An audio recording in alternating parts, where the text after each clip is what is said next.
hörmətli xanımlar və cənablar, basın mənsubları, sizi Türkiyənin Antalya şəhərindən Azərbaycan təmsilçisi olaraq salamlayıram.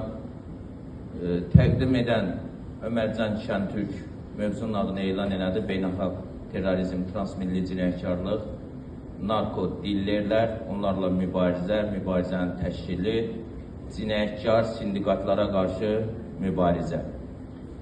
Mövzuma keçməzdən öncə ilk növbədə Türkiyə-Azərbaycan birlik və bərabərliyinin əsas təməl prinsiplərini qoyan rəhmətli Süleyman Dəmirəl və rəhmətli Ulu Öndər Heydər Əliyevə Allahdan rəhmət diləyirəm. Bir millət, iki dövlət siyasi anlamda, mənəvi anlamda olan dostluq bugün elmi salonlarda, diskusiyalarda, fikir polemikalarında öz əksini ədalətli şəkildə tapmaqdadır.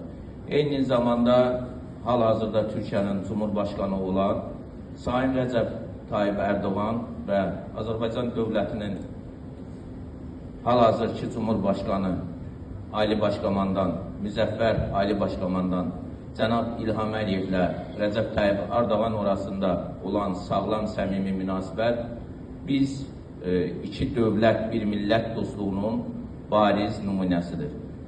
Buradan bütün Türkiyə və Azərbaycan xalqını salamlayıram. İndi isə mövzuma keçirəm. Bildiyiniz kimi dünyada bütün xalqlar, bütün dövlətlər terrorizmlə əziyyət çəkir.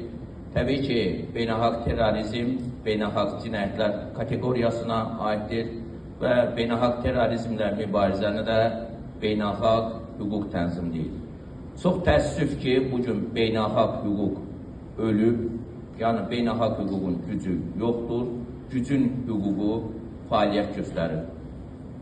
Baş verən siyasi proseslərə nəzər diqqət yetirsək, görərik ki, bugün dünyada baş verən siyasi olaylarda məhz elə bir çox terrorların arxasında müsəlman dünyasına qarşı, müsəlmanlara qarşı dini ayrı seçiliş var, fikir ayrılığı var.